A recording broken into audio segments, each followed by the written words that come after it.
వెళ్ళినప్పుడు కొన్ని సందేహాలు మనం గ్రహిస్తూ ఉంటుంటాం. ఇది వెళ్ళొచ్చా, ఇది చేయొద్దా, ఇది చేయొద్దా. కానీ యేసు ప్రభు ఏమంటుంది ఇక్కడ, నాకు ఇష్టమే. ఎవరికి ఇష్టమే? దేవునికి ఇష్టమే అంట. నువ్వు శుద్ధి కమ్మని తక్షణమే అన్నాకే ఆయన రోగం విడుదలైందంట. ఎందుకు ఈయనలో అంతగా పవర్ ఉంది అంటే, ఈయన జీవాధిపతి, ఈయన జీవమును కలిగిన వాడు, ఈయనలో జీవాత్మ ఉంది.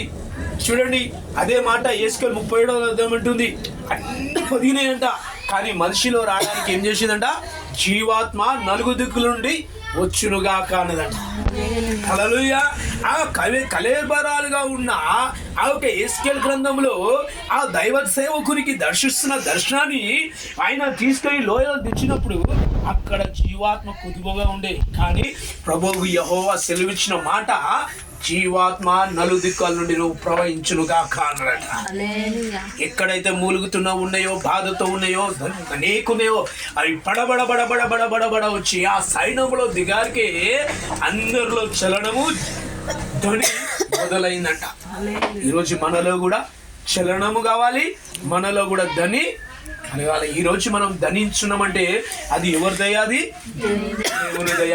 ఈరోజు మనం హర్షిస్తున్నామంటే ఎవరి దయ? అది అట్లా ఈ కుష్ఠరోగి కూడా అంటుడు, అయ్యా నీకు ఇష్టమైతే అంటే ఆయన అంత వెలివేస్తున్నారు, అంత అవమానపరిచినారు. ఆయన ఏం చేసిండంటే, యేసు ప్రభు మాట గురించి నిలబడితే దేవుడు ఏమన్నాడంటే, అయ్యా నాకు ఇష్టమే, నువ్వు శుద్ధుడు కా అనేసిండు. హల్లెలూయా. మనం నమ్మకం పెట్టినాం, విశ్వాసం పెట్టినాం, ఖచ్చితంగా మన జీవితంలో ఏం జరుగుతుందంట? స్వస్థత జరగబోతుందంట, ఆరోగ్యం కలగబోతుందంట, కార్యాలు జరగబోతున్నాయంట, మేలులు జరగబోతున్నాయంట. తక్షణమే ఆగడానికి లేదంట. అయితే ఒక కుటుంబానికి దగ్గరికి నేను వెళ్ళిన, వారు కొన్నేళ్ల నుండి దేవుని సేవలు నడుస్తున్నారు. వెళ్తుంటే అక్కడ ప్రార్థన చేస్తున్నా దేవుడు నాతో ఒక మాట మాట్లాడారు. అయ్యా, యాకోబు రాసిన గ్రంథంలో 1వ అధ్యాయంలో ఒకసారి చదువుదాం, ఏమని మాట్లాడిండో ఇందాం. అక్కడ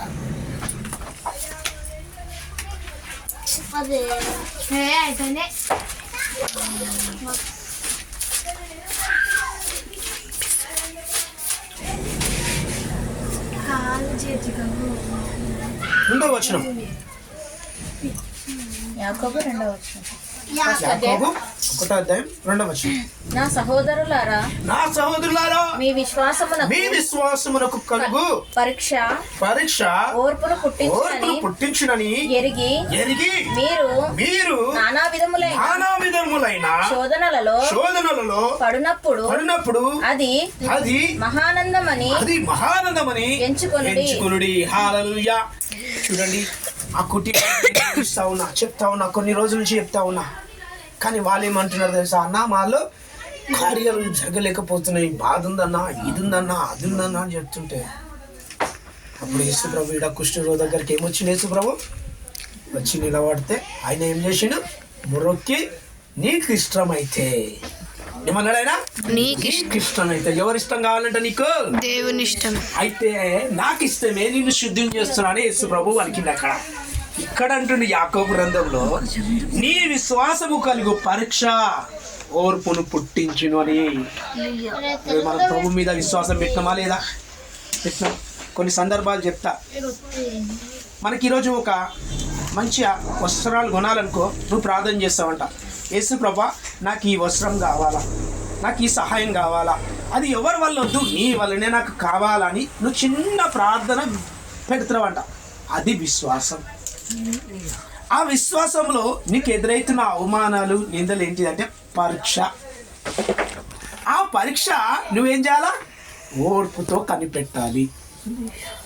కనిపెడితే ఆయన అంటుండు, నానా విధాలైన శోధనలు, బాధలు, ఇంకేందట, అవి ఎన్నో వస్తాయి, కానీ నువ్వు మహానందంగా ఎంచుకోదని. చూడండి, ఎందుకు తెలుసా ఈ మాట? ఎందుకంటే తెలుసా, మనని ఓడించాలని చూసేది ఎవడు తెలుసా? ఇక్కడ ఉన్నాడంట. వాడు ఎప్పుడు నీలో నిష్ప్రయోజనాలని, సందేహాలని, బాధని, ఆలోచనని తెప్పియడానికి వాడు నిర్ణయంగా ఉంటాడంట. దేవునికి ఏది ఇష్టం తెలుసా? ఆయన మీద నమ్మకం పెట్టుకున్నవాడు కావాలి. ఎవరి మీద నమ్మకం పెట్టుకోవాలా? దేవుని మీద నమ్మకం పెట్టుకోవాలా. అయితే నేను ఒక రోజు ఆలోచిస్తా ఉన్నా, యేసు ప్రభా ఎందుకు ప్రభా ఒక వారం మంచిగుంటున్నా ఒక వారం బాగుంటలేదు, ఏంది ప్రభా ఇదంటే నువ్వు నా మీద బేసి పెట్టు అన్నాడు. ఎవరి మీద పెట్టమంటాడు? నువ్వు నా మీద పెట్టు, ఏది జరిగినది నా చిత్తమను అంతే. వాని మూతి మీద నువ్వు కొట్టినట్టు అవుతావు అని అంటాడు. ఎవరి మూతి మీద కొడతామంట? ఎవడైతే మనల్ని బలహీనపరచాలని చూస్తున్నాడో వాని కొడుతుందంట మాట. చూడండి, అయితే పోయిన వారం నేను మరి అక్కడ సిద్దిపేటకి బండి మీద మన మధ్యలో ఇసాక్ అనేట ఆయన నిద్రించింది ప్రభు సన్నిధిలో. ఆయన ఇసాకయ్య మన ఇంటికి వస్తుండే కదా, ఆయన ప్రభు సన్నిధిలో నిద్రించిన. ఇక వాళ్ళ ఇక్కడికి నేను మంచి సేవలు చేసిన, చాలా హెల్ప్ అయింది, వాళ్ళకి చాలా ప్రార్థనలు జరిగినాయి. అయితే నేను ఏ రోజైతే రాకపోతుంటే ఆయనకు చాలా ప్రాబ్లమ్స్ అవుతుండే, ఆయన రిలీజ్ అవుతుండే మంచిగా ఉంటుండే. ఆ రోజు కూడా ఏమైందంటే బాగా గుర్తు చేసుకుంటా ఆయన నన్ను, అయ్యగారిని విలు, అయ్యగారిని విలు, అయ్యగారిని విలు అంటే ఆ రోజు నేను అక్కడ దూరంలో ఉన్నా. తర్వాత పరిస్థితి ఏమైందంటే ఆయన ప్రభు సన్నిధిలో ఉంటూ ఉంటేనే ఆయన ప్రాణాన్ని అప్పచెప్పడం జరిగింది. అక్కడ అయిపోయింది, మరణమైంది. ఇక వాడికి తీసుకుపోయేటప్పుడు వాళ్ళ కుమారుడు సేవ చేస్తాడు, కానీ పెద్ద కుమారుడు అన్యుడు కనుక అన్యుల్లో చేసారు వాళ్ళ పెళ్ళి కార్యక్రమం. అయితే ఇట్లా సంగతి ఇట్లా చేస్తున్నాం అనడానికి బాధ అనిపించింది. మేమైతే ప్రభుకి అప్పచెప్పినాం, వాళ్ళు ఎవరు ఏం చేసుకున్నా మాకు అనవసరం అని చెప్పేసి నేనేం చేసినా వస్తున్నా అన్న. మరి బండి మీద బస్సులో పోవాలంటే టైం కుదరదు, నేను మళ్ళీ పని చేసుకున్నట్టు ఉంటుంది అని చెప్పి బండి మీద కొట్టాను. బండి మీద సిద్దిపేట రూట్ దాకా పోయినా, సిద్దిపేట రూట్ చేయాల దాటినాక ఆ లోపలికి పోయినాం. పోయినాక అక్కడ పోయిన వాళ్ళు షాక్ అయిపోయారు, అరే అంత సేవకుడు వచ్చిండని చెప్పి వాళ్ళు నన్ను పట్టుకొని ఏడ్చారు. ఏడవద్దు ఏం కాదు వద్దేడు అని చెప్పేసి ఇక ఆ సేవకుడు కూడా పలకరించింది, వాళ్ళమ్మ వాళ్ళందరూ అది చేసారు. భూస్థాపన కార్యక్రమం అంతా అవుతుంది. అయినా ఆడ అందరూ ఏదో చేస్తుంటే లాస్ట్కి నాకు చిన్న ప్రార్థన చేయాలంటే నేను ఒక ప్రార్థన చేసిన, ప్రభా ఇది మన్నుకు అప్పగింపబడ్డు, ఆత్మ నీది కనుక అది నీ చేతికి అప్పగింపబడును గాక అన్న. వెంటనే వాళ్ళ కుమారుడు ఆ మాట విని నా దగ్గరకు వచ్చి ఇంకా మిగతా వాళ్ళందరితో ప్రార్థన చేయించుకున్నాడు. ఈ మాట ఎందుకు అన్నడినా అంటే ఆడ దేవుని ఆత్మ పలికించింది. ఆ మాట నేను అనడానికి నాకు అక్కడ దేవుడిచ్చిన మాట. తర్వాత వాళ్ళు నన్ను వదలలే.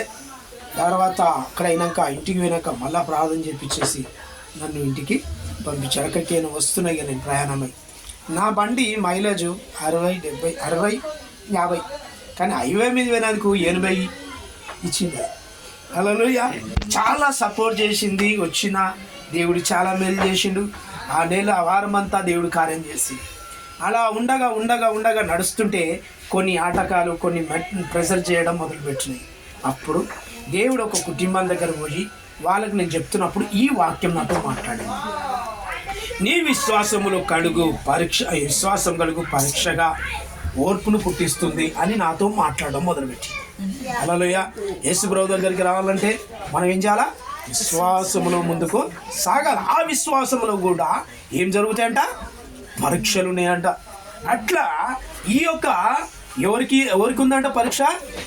ఈ యొక్క కుష్ఠరోగికి ఉందంట పరీక్ష.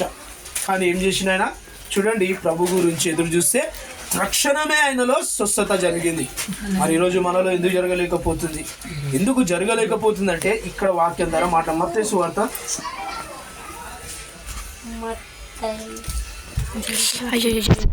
ఏమి చెప్పకు సుమి, కానీ నీవు వెళ్ళి వారికి సాక్షార్థమై నీ దేహమును యాజకునికి కనపరుచుకొని మోషే నియమించిన కానుక సమర్పించమని వానితో చెప్పాను. హల్లెలూయా.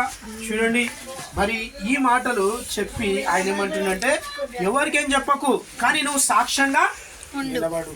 ఈరోజు ఎవరు సాక్ష్యంగా ఉండాలి? మనం. చూడండి, కుష్ఠరోగి విడుదల పొందిండు, బాగైండు, దేవుని దగ్గర మాట తీసుకుంటుండు. ఏమంటుండట? నేను లోకానికి సాక్ష్యంగా ఉన్నాక నీ వాళ్ళకు, బంధువులకు, ప్రతి ఆత్మీయులకు నువ్వు సాక్షిగా ఉండవుగాక. తర్వాత అంటుడు, మోషే నియమించిన కానుకలు నువ్వు సమర్పించు. కానుకలంటే పైసలతో కూడింది కాదు, దేవుని ఆజ్ఞలను, దేవుని మాటలు నడవడమే కానుకగా ఉంది.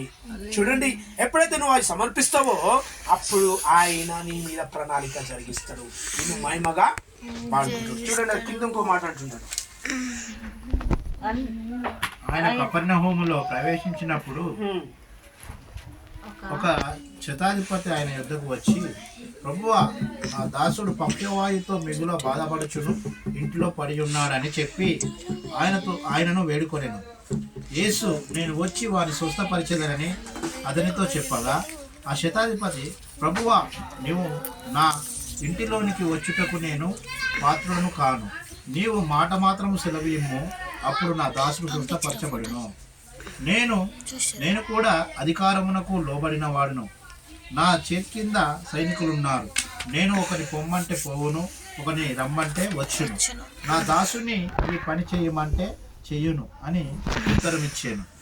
యేసు ఈ మాట విని ఆశ్చర్యపడి వెంట వచ్చుచున్న వారికి, నేను ఇజ్రాయేలులో నేనింత విశ్వాసము ఉన్నట్లు చూడలేదని నిశ్చయముగా మీతో చెప్పు